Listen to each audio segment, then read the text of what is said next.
Ligne droite, vue de haut. Liselotte Dutreuil. Bonjour Lisette Dutreuil. Hop, là, c'est Bonjour, parti. bonjour Maud, bonjour à tous les auditeurs.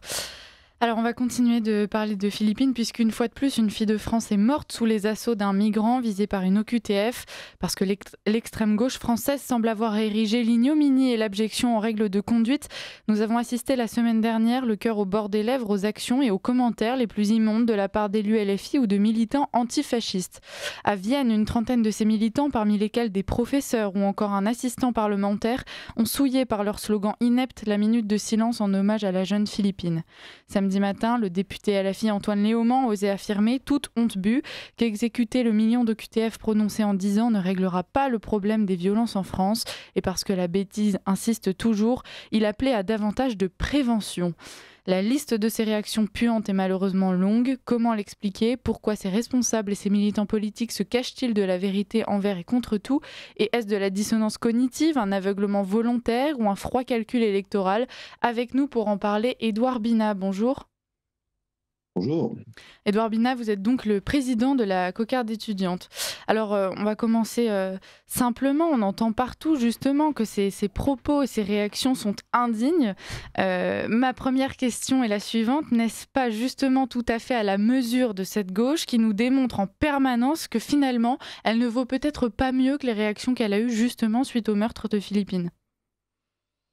Bien évidemment, c'est-à-dire qu'à partir du moment où on voit des étudiants, des gens qui ont parfois 17, 18, 19 ans, arracher le visage d'une personne qui a leur âge, qui était elle aussi étudiante, qui souhaitait elle aussi vivre et qui s'est fait tuer et par quelqu'un qui a déjà été condamné pour viol, c'est les mêmes personnes qui vont réclamer justice dans les cas de viol, qui vont être les premiers à dire que les hommes ne sont pas suffisamment condamnés, en parlant bien uniquement des hommes, mais qui, lorsqu'il faut aborder la question de l'immigration, lorsqu'il faut aborder la question de la justice envers les étrangers, disparaissent absolument totalement. Et ça démontre que ce sont des gens qui, dès le moment où un fait ne va pas dans la direction de leurs idées, alors ils vont essayer de cacher la réalité. C'est-à-dire que si pour eux, cette action ne va pas dans leur sens, eh bien, il faut absolument tout cacher. Ça va finir par être assez compliqué pour eux, puisque c'est Marie Falicon qui rappelait ce fameux slogan la semaine dernière à notre antenne. Elle disait la réalité aujourd'hui est de droite, la réalité est d'extrême droite, même si on le voulait. Mais bien évidemment que la réalité est aujourd'hui de droite, et pour eux, donc, d'extrême droite. Le problème, c'est qu'ils se refusent à voir cette réalité. Ils vont essayer de la camoufler un maximum, ils vont essayer de l'invisibiliser, et les premiers qui se plaignent que les violences faites aux femmes, ce qu'ils appellent les féminicides, sont invisibilisés et ne sont pas mis en lumière, eh bien, lorsqu'il y a un féminicide que l'on pourrait avoir évité, qui aurait pu être empêché si la justice avait justement été appliquée, c'est pas une question de prévention, c'est une question simplement qu'une personne qui avait déjà été condamnée pour viol était encore en France, malgré son OQTF, et en plus n'était pas en prison. C'est une double erreur du gouvernement. Vous disiez, pour revenir sur le profil de ces manifestants, que ce sont parfois des enfants de 17, 18, 19 ans. Alors on pourrait peut-être, éventuellement, mais ça reste quand même compliqué, les excuser en imaginant un certain manque de maturité. Maintenant, ce qui est pointé du doigt, notamment dans un très bon article du Figaro, c'est que le profil de ces manifestants, c'est pas seulement des jeunes étudiants, on a aussi des professeurs. Vous, est-ce que ça vous choque ? Alors oui, parce que en fait, ce sont des gens qui vont permettre aux autres de continuer. C'est-à-dire qu'en fait, si des jeunes étudiants de 17, 18, 19 ans se permettent ce genre d'actes, c'est aussi parce qu'il y a une certaine gauche qui leur a laissé le droit de le faire, qui les encourage à le faire. Et on en a eu récemment l'exemple à Sciences Po Paris, lorsque des camarades à moi ont participé à mettre des affiches pour Philippines dans l'université, et que c'est une enseignante de Sciences Po Paris qui est venue leur parler et qui est venue les insulter à cette. Et en fait, lorsque les enseignants vont se permettre d'être de cette manière avec d'autres élèves, ça crée un sentiment d'impunité pour les étudiants de gauche et donc aussi les jeunes, de pouvoir se dire ce que je fais est bien, ce que je fais est soutenu par les figures d'autorité dans mon établissement, les administrations n'agiront absolument jamais, et c'est la porte ouverte à absolument toutes les dérives. Surtout qu'en l'occurrence, puisque c'est Louise Garnier d'ailleurs, la porte-parole de l'Uni Sciences Po, qui dénonçait justement ces élèves qui avaient ricané quand ils arrachaient ces affiches d'hommage à Philippines. Louise Garnier, forcément, qui était choquée. Alors, deux questions. Comment est-ce que vous pouvez réagir face à une telle scène, face à des professeurs qui se mettent à ricaner avec leurs élèves et à les aider à arracher ces affiches et qui vous insultent? Et puis, autre question, quand on voit justement que ces élèves et ces professeurs peuvent faire front commun, sachant que c'est des élèves de gauche qui eux-mêmes collent des affiches et qui eux portent un réel message politique. Là, il s'agit simplement d'affiches d'hommage finalement. Il y a pas, ils ont décrété que c'était quelque chose de fasciste. A priori, c'était juste un hommage à une jeune fille morte. Alors, en fait, pour revenir à la première question, ce qui se passe, c'est justement que ces professeurs se permettent ce genre de choses parce qu'ils ont un sentiment d'impunité, de même pour les élèves. Et aussi parce qu'ils vivent dans un microcosme. Ils vivent dans un microcosme de gauche où pour eux, tout ce qui a trait à la droite est fondamentalement nazi, fasciste, facho.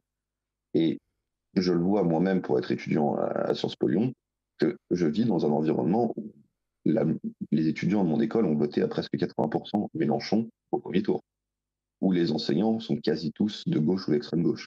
Et c'est un univers où être de droite devient systématiquement compliqué parce que ces gens-là n'ont pas l'habitude d'avoir une opposition, n'ont pas l'habitude d'avoir des gens qui pensent différemment et vont se permettre tout et n'importe quoi. Et ce que j'ai remarqué, c'est qu'il faut justement faire sortir ces choses. Et ces professeurs vont se permettre de parler comme ça, vont se permettre d'agir comme ça, parce qu'ils se pensent impunis, parce qu'ils pensent que personne ne dira rien, et parce qu'ils oublient qu'il existe une société qui est en grande majorité opposée. C'est-à-dire que même une personne de gauche normale, lorsqu'on va lui montrer des élèves et des étudiants ou des professeurs arracher des affiches de Philippines en riant, eh bien, ça va la choquer. Et c'est ce qui se passe.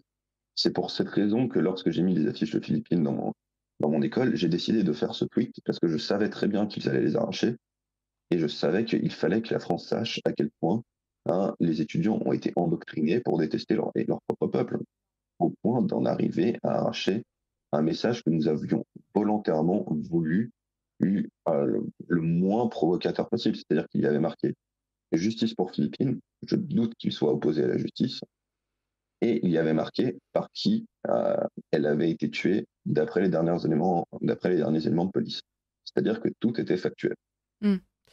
Quand vous dites ces professeurs se sentent impunis, est-ce que vous représentez ce syndicat étudiant qu'est la cocarde étudiante, est-ce que vous pouvez par vos actions tenter de sanctionner justement les comportements de ces professeurs? Qu'est-ce que vous attendez de la part de l'administration? Est-ce que vous allez pouvoir jouer un rôle justement dans la suite? Est-ce qu'ils vont pouvoir être pointés du doigt et répondre justement de ces actes qui, a priori, devraient être condamnables par toute personne honnête et un minimum sensé? Alors, de la part de l'administration, il faut être honnête, nous n'attendons pas grand-chose. Nous savons qu'ils ne bougeront jamais de même. Je suis déjà allé voir certaines fois des administrations de l'université pour essayer de faire évoluer les choses. Ils ne bougeront jamais si on ne les fait pas bouger nous-mêmes. Et c'est pour cette raison que nous allons et nous faisons depuis maintenant notre création un impact médiatique. Nous allons saisir les médias, nous allons faire des vidéos, nous allons poster des photos, nous allons organiser des manifestations, nous allons faire en sorte qu'il y ait un véritable poids et que les établissements se sentent affichés, se sentent surveillés, que les professeurs aussi se disent qu'ils ne peuvent plus faire n'importe quoi. Et c'est de cette manière qu'on les fait doucement rentrer dans le rang.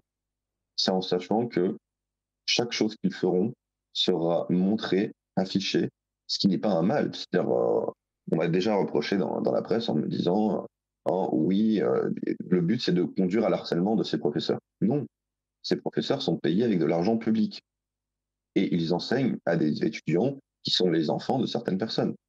Ces personnes ont le droit de savoir ce que leurs enfants étudient et les citoyens français ont le droit de savoir ce que leurs impôts payent. C'est tout à fait normal que les citoyens français puissent au moins savoir ce qu'il se passe en cours dans certains établissements et savoir ce que se permettent certains professeurs. Et c'est en les affichant, c'est en montrant les dérives, à quel point certains microcosmes ont dérivé par rapport à la société, que justement, on va arriver peu à peu à les faire de nouveau rentrer dans la norme. Oui, parce que justement, vous, le constat que vous dressez à la cocarde, c'est que le milieu éducatif, le milieu universitaire, est complètement infiltré justement par une certaine idéologie, en l'occurrence l'islamo-wokisme, comme certains le dénoncent. Est-ce qu'on n'a pas une part de responsabilité dans cette situation, Édouard Bina? Alors, vous et moi, nous sommes assez jeunes, mais vous le comprenez. Est-ce que le camp patriote, le camp identitaire, n'est pas responsable et ne peut pas être... non, est-ce qu'on ne peut pas le pointer du doigt en lui expliquant aussi qu'il a un peu abandonné ce milieu-là? Bien évidemment, en fait, il y a de multiples facteurs. Le premier d'entre eux est simplement l'abandon de la lutte dans les universités par le fait que ouais, les universités ont été vues et considérées comme de gauche, donc ça ne sert à rien. Ben, c'est pas grave. C'est pas grave, les universités sont de gauche, et puis de toute façon, il y a un certain fatalisme. Ça ne sert à rien, c'est déjà de gauche. Et puis ensuite, un certain relativisme.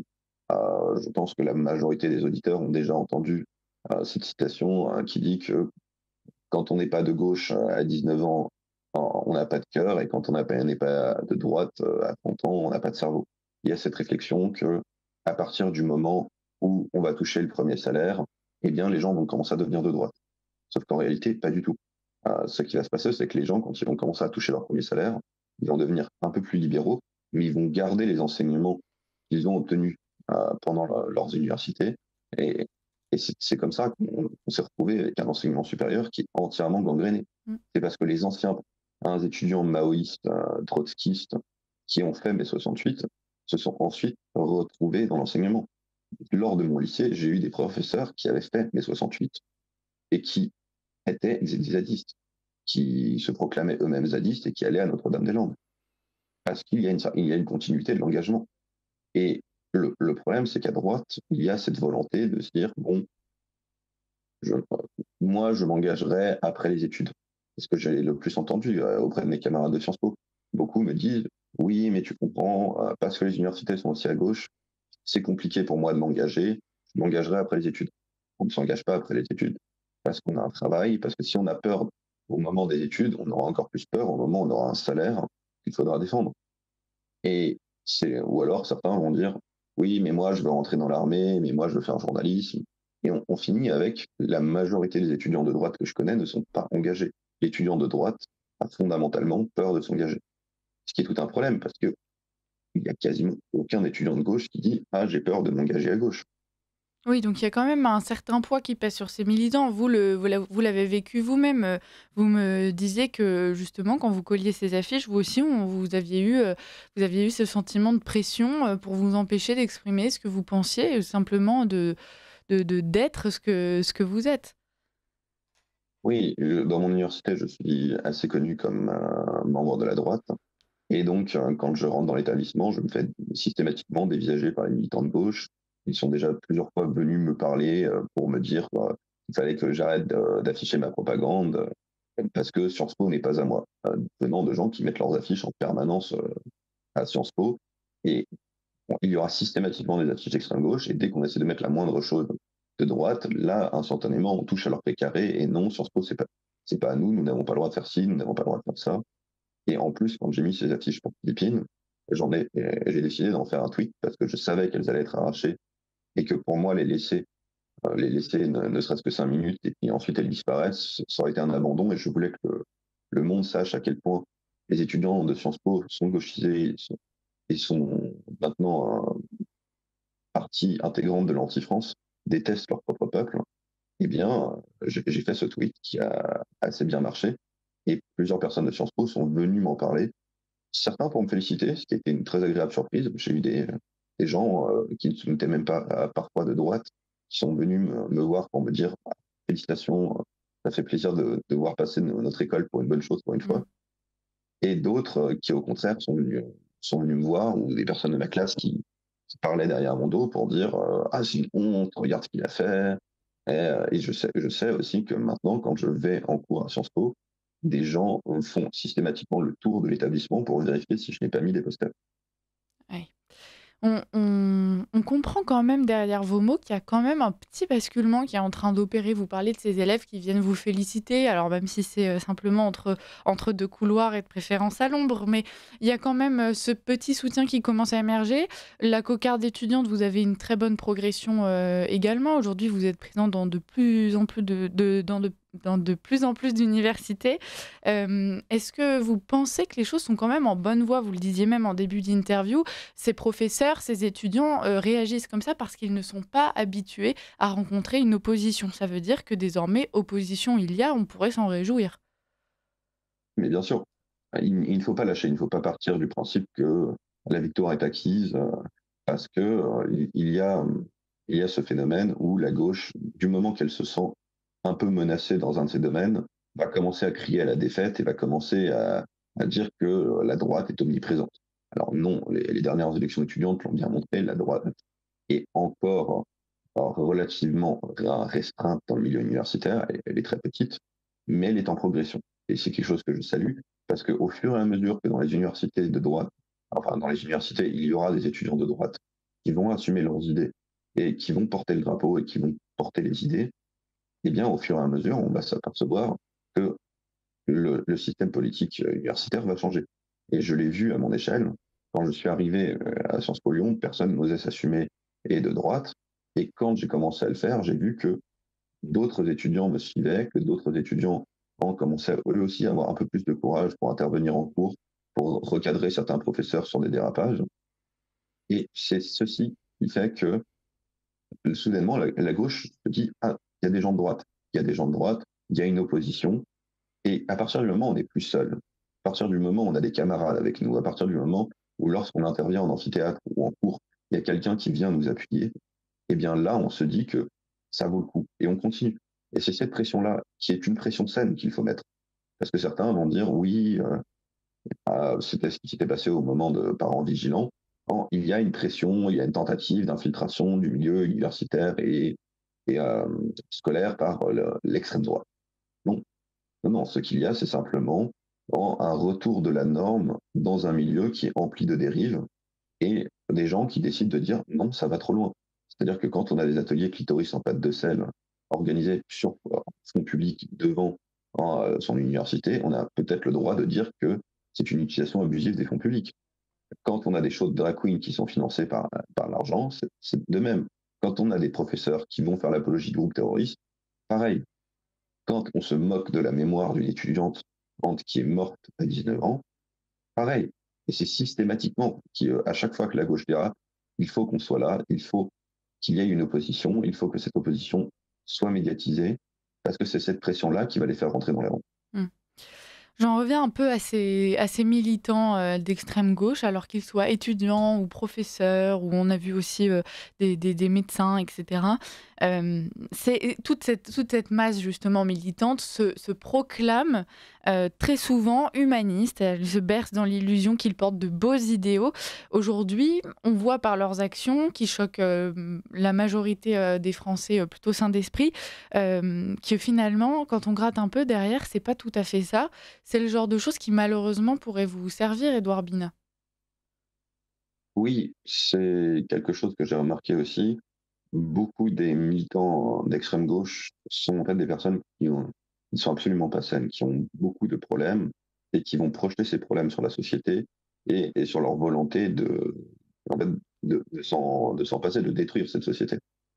Et sauf que souvent leur militantisme n'est en fait que le reflet de leur névrose.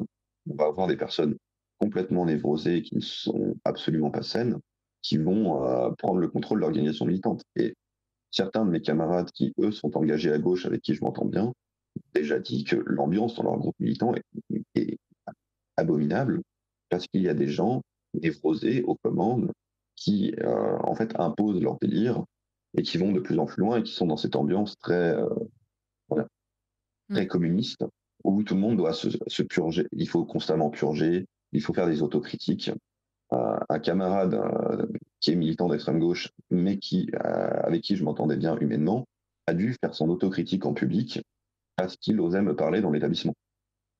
Et on en arrive à une folie comme ça, où systématiquement les militants sont encouragés à aller toujours plus loin, à détester toujours plus. Et en fait, vu qu'ils sont guidés par ces personnes qui agissent en fonction de névrose, il y a des étudiants sains qui se retrouvent dans ces groupes, qui se retrouvent embarqués dans tout leur délire et qui finissent par ne pas comprendre, en fait.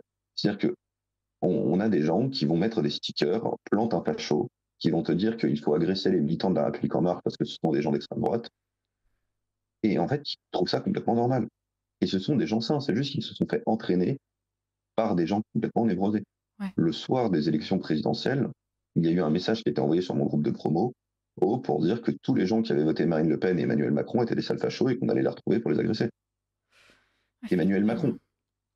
Ce à quoi un de mes camarades a répondu qu'il n'était pas concerné vu qu'il avait voté Zemmour, qui a provoqué un peu l'hystérie. Alors lui, il s'est retrouvé avec sa tête affichée sur les murs de l'université, on imagine. Euh, vous parlez de ces militants névrosés, de ces responsables, donc on est plutôt à échelle locale. Maintenant, on a quand même de grandes figures dans ces mouvements. Par exemple, je citais en introduction Antoine Léaumont, qui fait partie, qui est un député LFI. Ces gens-là sont quand même censés avoir un certain parcours qui devrait démontrer un engagement plutôt cohérent, une certaine ligne de conduite, une certaine façon de penser. Jean-Luc Mélenchon, de la même façon, qui est toujours le premier à prendre la parole d'ailleurs sur des affaires comme celle de Naël en exprimant sa peine et puis son dégoût justement pour ce système. Aujourd'hui, le système est pointé du doigt puisqu'il est responsable, beaucoup le clament, il est responsable de la mort de cette petite Philippine et on ne les entend pas. Parce que pour eux, et d'ailleurs c'est assez amusant, vu que vous parlez d'Antoine Léaumont, de voir quel a été le premier tweet qu'il a fait après l'affaire Philippines, qui était le tweet sur la veste de Julien Audoul. Mm. Et beaucoup ont ri et se sont dit Antoine Léaumont est complètement stupide. Pas du tout. Et c'est ça qui est horrible. C'est que ce tweet a été fait sciemment pour en fait essayer de créer un contre-feu à l'affaire Philippines. Et ils le font à chaque fois. À chaque fois qu'il y a une affaire comme ça, qui ne va pas dans leur sens, qui en fait est une nouvelle démonstration que la réalité ne va pas avec leurs idées, eh bien, ils vont essayer d'allumer un contre-feu, de faire une nouvelle polémique, quitte à passer pour stupide, pour que les gens parlent d'autre chose. Parce que c'est plus simple pour eux qu'on parle de est-ce que Antoine Léaumont est stupide d'avoir tweeté sur cette veste, que de parler sur le fait que les OQTF non appliqués coûtent la vie d'étudiants. Ouais. Et en fait, c'est quand on se retrouve avec ce niveau de cynisme, ce niveau qui me dégoûte personnellement, excusez-moi du terme, parce qu'on en arrive à des hommes politiques qui cherchent à faire en sorte qu'on ne parle pas d'une jeune fille qui s'est fait tuer par défaillance de l'État pour éviter que ça se reproduise. Et justement, ce sont des gens qui sont prêts à ce que ça se reproduise si ça peut éviter de leur coûter politiquement et de démontrer que leurs idées ont tort. C'est-à-dire que quand on voit un Fabien Roussel qui, lui, va dire il y a peut-être un problème avec les OQTF, c'est pas si compliqué. Dans quasiment tous les pays du monde, c'est tout à fait normal que les personnes qui soient expulsées du pays le soient réellement. On est quand même en train de débattre sur est-ce qu'il faut appliquer ou non la loi. C'est complètement stupéfiant. Et ces gens-là sont tellement dans leur idéologie et sont tellement aussi tenus pour certains par le fait que toute une population ont des militants de leur parti politique. Ce sont exactement la même sociologie.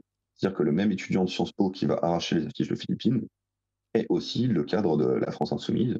On l'a vu à Sciences Po Paris où la personne qui avait arraché les affiches de la Philippines était une candidate de la France Insoumise, ou typiquement une des personnes qui a revendiqué d'avoir arraché les affiches que j'avais mis à Sciences Po Lyon est une militante de parti communiste. Ce sont des militants de partis de gauche. Et vu que c'est la même sociologie pour leurs militants, regardez une photo de la France Insoumise, regardez une photo des jeunes du Parti communiste et vous verrez que c'est toujours les mêmes. Ce sont les jeunes bobos de gauche, souvent sciences-pistes. Vu que c'est la même sociologie, ce sont des gens qui sont tellement endoctrinés qu'ils empêchent n'importe quel virage idéologique de leur parti. Quand on voit que quand Fabien Roussel a parlé justement d'appliquer les OQTF, la section locale de Lyon lui a répondu qu'il était en pleine dérive. Et Allez-y, Edouard Mina. Et donc, on se retrouve en fait avec une gauche qui est indirectement tenue en otage par sa propre population. Ouais. Vous parlez de ces bobos de gauche, justement, mais aujourd'hui, ce n'est plus un secret pour personne. Jean-Luc Mélenchon, lui, il vise un électorat des populations issues de l'immigration, de quartiers où justement il y a un gros taux de population immigrée. Est-ce que finalement, ce n'est pas aussi pour préserver leur électorat? Est-ce que ce n'est pas un froid calcul électoral de se dire, ben voilà, je refuse de prendre la parole, je refuse de témoigner mon soutien à une famille endeuillée parce que leur fille a été tuée justement par un migrant sous OQTF, parce que justement, ça pointerait du doigt pardon, un profil qui pourrait se rapprocher, au moins dans son origine, dans la façon dont il arrive en France, etc., d'une grande partie des électeurs LFI. Mais oui, justement, LFI est maintenant devenu non seulement le parti de l'anti-France, mais aussi le parti de l'étranger. C'est-à-dire que, en fait, on voit que les seuls morts qui pleurent sont les morts palestiniens, qu'ils sont là uniquement pour essayer d'obtenir l'électorat de banlieue, parce que Jean-Luc Mélenchon est persuadé dans sa tête que les 700 000 voix qui lui ont manqué en 2017 étaient celles de, euh, étaient celles des banlieues. Et qu'en fait, si on arrive à mobiliser les banlieues, eh bien, on gagne. Et c'est d'ailleurs l'exemple de Raphaël Arnaud, c'est ça. C'était une circonscription acquise au Rassemblement national, où Raphaël Arnaud n'est passé que parce qu'il a réussi à surmobiliser l'électorat de banlieue en utilisant la question de la Palestine. Et la France insoumise sait que c'est le seul parti de gauche qui peut survivre à ça. Parce que le Parti communiste, leurs circonscriptions sont pour la majorité dans des endroits où le Rassemblement national existe électoralement. Et c'est ce qu'on a vu avec Fabien Roussel qui a fini par perdre son siège. Le Parti socialiste, il perd ses circonscriptions aussi. Europe Écologie Les Verts, ils sont menacés. Le seul qui n'est pas menacé, c'est la France insoumise, parce que leurs circonscriptions sont dans des banlieues où de plus en plus la population est à majorité immigrée. Et au fur et à mesure que le grand remplacement avance, ils se retrouvent en fait en position de force dans ces circonscriptions. Le calcul de Jean-Luc Mélenchon est simplement que si le grand remplacement va suffisamment vite et qu'en plus il peut faire l'alliance entre les bobos de gauche et les banlieues, eh bien il peut être président. Mmh.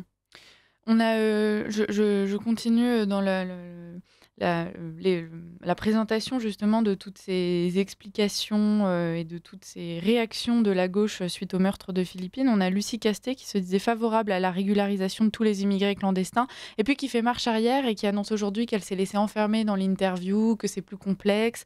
Est-ce que vous pensez qu'aujourd'hui justement les initiatives de la cocarde étudiante, mais aussi de tous les autres mouvements, notamment Némésis qui a organisé une grande manifestation d'hommage à Philippine ce week-end. Et puis plus largement, les partis politiques. Est-ce que vous pensez qu'aujourd'hui, ce camp-là, ce camp patriote, identitaire, ce camp qui a à cœur de défendre les jeunes filles de France, commence à faire suffisamment pression sur cette partie de la gauche, quitte à faire reculer Lucie Castet sur ses déclarations et voire réussir justement à ce que Fabien Roussel propose un tweet en expliquant qu'il y a un problème avec les OQTF en France? Oui, parce qu'il ne faut pas oublier qu'une partie de l'électorat de gauche nous est en réalité acquise. C'est-à-dire que ce sont des gens qui vont voter à gauche, mais qui, au fond, partagent les mêmes idées que nous. Quand vous regardez le fait que plus de la moitié des électeurs de la France insoumise sont favorables à ce que l'on exécute toutes les OQTF. En fait, à partir de ce moment-là, c'est gagné, dans le sens où la majorité de la population française est d'accord avec nous, la majorité de l'électorat de droite, la majorité de l'électorat du centre et la majorité de l'électorat de gauche. Ce qu'il faut, c'est appuyer sur les contradictions de la gauche, et c'est ce que Némésis fait extrêmement bien. J'étais à leur rassemblement hier, et elles appuient sur le fait que la gauche, qui est la première à parler des féminicides, soudainement se rétracte lorsque ces mêmes féminicides sont commis par des immigrés. Et c'est ça sur lequel il faut appuyer. Il faut appuyer sur ces dissonances cognitives. Il faut appuyer sur le fait que les gens de gauche savent très bien pourquoi est-ce que ils doivent éviter certains quartiers. C'est pour donner une anecdote encore une fois de Sciences Po. Alors qu'il y avait une passe d'armes sur le groupe de promo sur la question de l'immigration, un camarade a envoyé la question, mais pourquoi est-ce que vous faites des retours groupés pour passer par certains quartiers s'il n'y a aucun problème d'insécurité? Et c'est fondamentalement vrai. Mais ces dissonances cognitives, elles n'ont pas réussi à percer pour le moment leur cadre idéologique, parce que ces gens-là ont préféré tout simplement éviter. C'est-à-dire que quand ils se retrouvent face à une contradiction, ils oublient la contradiction. Le fait que il n'y a pas d'insécurité en France, c'est un sentiment d'insécurité, mais que par contre, pour rentrer des soirées de Sciences Po, ils doivent faire des retours groupés pour tous rentrer ensemble quand ils traversent certains quartiers. Quand on leur dit « Ah oui, la guillotière, il faut un peu éviter », bien tout ça, c'est un acte de dissonance cognitive et il faut appuyer dessus. Parce qu'au fur et à mesure, il y en a 1, 2, 3, 4. qui vont commencer à voir la dissonance cognitive, qui vont s'ouvrir à certaines choses et qui vont commencer à basculer idéologiquement. Et je l'ai vu à Sciences Po lorsque je l'ai discuté réellement avec certaines personnes de gauche qui ont ensuite basculé. Parce que, en fait, ce qui fait que leur idéologie reste, c'est ils ont appris à leurs membres la haine de la droite. Et en fait, du moment qu'ils n'écoutent pas la droite, du moment qu'ils vont nous cracher dessus, qu'ils vont nous insulter et qu'ils refusent de nous voir comme êtres humains, eh bien, ils peuvent continuer à être de gauche. À partir du moment où le militant de droite est un camarade à eux, est un ami de classe, et qu'ils commencent à lui parler, et ils vont se rendre compte qu'en fait, nos idées, ce n'est pas juste du racisme bête et méchant. C'est basé sur une réalité, c'est basé sur certaines choses qui font qu'il y a une volonté pour que la France aille mieux. C'est-à-dire que quand on s'engage à droite, on ne s'engage pas parce qu'on veut détruire la société, parce qu'on déteste certaines personnes. On s'engage parce qu'on veut que la France aille mieux, parce qu'on veut que les Français soient en sécurité.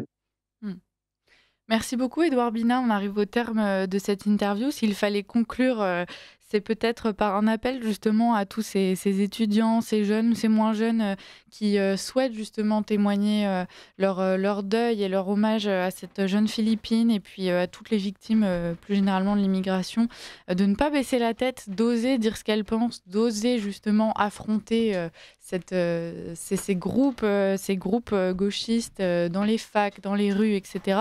Et puis on se rendra probablement compte qu'on est bien moins seul que ce qu'on pense. Merci beaucoup, Édouard Bina, pour votre combat. Je rappelle que vous êtes président de la cocarde étudiante. Bon courage et à très bientôt.